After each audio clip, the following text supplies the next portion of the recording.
Bienvenidos, saludos cordiales. El objetivo de este video interactivo es explicar cómo se organiza el Estado ecuatoriano y cómo se ejerce la potestad estatal a través de sus funciones y de los organismos creados por la Constitución y la ley.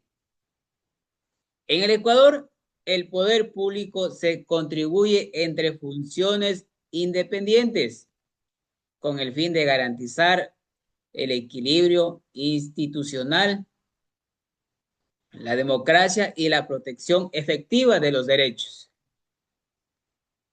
Durante este recorrido interactivo se analizarán la función ejecutiva, legislativa, judicial y la función de transparencia y control social, así como su relación con otros organismos estatales, considerados los tipos de normas que aplican y a su impacto en la realidad jurídica actual del país. Como primer punto, el Estado y la potestad estatal. La Constitución de la República del Ecuador del 2008 define al país como un Estado constitucional de derechos y justicia. Esto implica que toda actuación del poder público debe sujetarse a la Constitución, la ley y los derechos humanos. La potestad estatal se ejerce mediante funciones eh, diferenciadas que actúan de forma coordinada y bajo control mutuo. Con este contexto se aplican normas del ius civile que corresponden al derecho interno del ius gentinium, relacionadas con los tratados internacionales y del ius honorarium, que se desarrolla a través de la jurisprudencia y la interpretación judicial.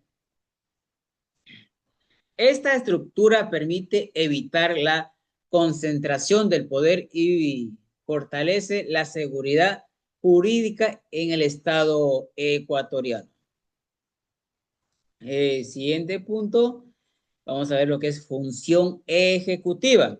La función ejecutiva está conformada por el presidente de la República, la vicepresidenta, los ministros de Estado y los derechos organismos de la administración pública.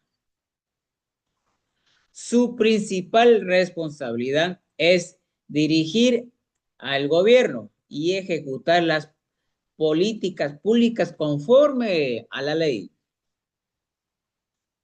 El presidente tiene la facultad de expedir decretos y reglamentos en aplicación del ius civile y debe respetar los tratados internacionales de derechos humanos que forman parte del ius gentinium. No obstante, sus atribuciones no son absolutas, ya que están sujetas al control político de la Asamblea Nacional, al control administrativo de la Contraloría General del Estado y al control constitucional ejercido por la Corte Constitucional. Vamos a poner un ejemplo. En el Ecuador es el control que realiza la Corte Constitucional sobre los decretos, lo que es del estado de excepción, con el fin de verificar que no se vulneren los derechos fundamentales. Esto demuestra que la función ejecutiva actúa dentro de límites jurídicos claros. Entonces, hasta ahí estamos bien. Vamos al siguiente punto, lo que es función legislativa. La función legislativa es ejercida por la Asamblea Nacional, órgano encargado que da elaborar, reformar y derogar las leyes que rigen el país. El proceso legislativo incluye varias etapas, como la iniciativa, el debate, la aprobación, la sanción de las normas. Las leyes se fundamentan principalmente en el lío civil, pero debe adecuarse también a los tratos internacionales ratificados por el Ecuador, propios del ius gentium. Además, las normas aprobadas pueden ser sometidas a control de constitucionalidad, lo que garantiza su coherencia con la Constitución. En la práctica ecuatoriana, varias reformas legales han sido revisadas por la Corte Constitucional para verificar que no vulneren los derechos ni principios constitucionales. Esto evidencia que la potestad legislativa está limitada por el orden constitucional. Siguiente punto, función de transparencia y control social. Eso cumple un papel fundamental en la lucha contra la corrupción y la protección de los derechos ciudadanos. Está integrada por organismos como la Contraloría General del Estado, la Defensoría del Pueblo y las superintendencias. Cada quien tiene sus distintas funciones. La Contraloría controla el uso de los recursos públicos. También lo que es la Defensoría del Pueblo protege y promueve los derechos humanos y la superintendencia supervisa sectores estratégicos de la economía. Estos organismos aplican normas de lío civil, estándares internacionales de lío gentium y criterios, jurisprudencias de líos honorarium.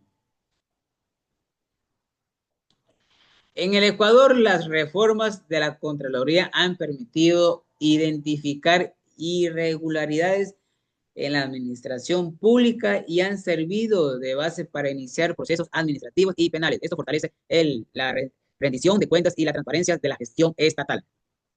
Seguimos avanzando con el siguiente punto, lo que es función judicial. Es la encargada de administrar justicia y garantizar el respeto debido a procesos. Está conformada por jueces, tribunales, cortes provinciales, la Corte Nacional de Justicia y la Corte Constitucional. Los jueces aplican normas del lío civil, garantizando los derechos reconocidos en los tratados internacionales correspondientes al lío gentium y desarrollan el lío honorarium mediante la jurisprudencia en el Ecuador. Las decisiones de la Corte Constitucional han tenido un impacto significativo al declarar la inconstitucionalidad de normas y actos que vulneren derechos fundamentales. De esta manera, la función judicial actúa como garante del Estado de Derecho y de la supremacía constitucional. Siguiente punto, organismo creado por la Constitución o la ley. Además de las funciones del Estado, existen organismos autónomos creados por la Constitución o la ley, como el Consejo Nacional Electoral, el Tribunal Contencioso Electoral y la Procuraduría General del Estado. Estas entidades cumplen funciones específicas y se relacionan con las demás funciones mediante mecanismos de coordinación y control. Su actuación se fundamenta en el lío civil, complementa con principios de líos gentium y se fortalece a través de líos honorarios, desarrollado por las decisiones judiciales que delimitan sus competencias. Por último, vamos a hacer una reflexión final, un cierre de toda esta reflexión que hemos visto. La correcta articulación entre las funciones del Estado y los organismos creados por la Constitución y la ley permite un ejercicio equilibrado y legítimo del poder público. En el Ecuador, esta estructura institucional contribuye a la protección de los derechos humanos, al fortalecimiento de la democracia y a la consolidación del Estado constitucional de derechos y justicia. Comprender el funcionamiento de estas instituciones es fundamental para una ciudadanía crítica, informada y comprometida con el control del poder estatal. Muchas gracias por su atención. Esto ha sido todo por hoy.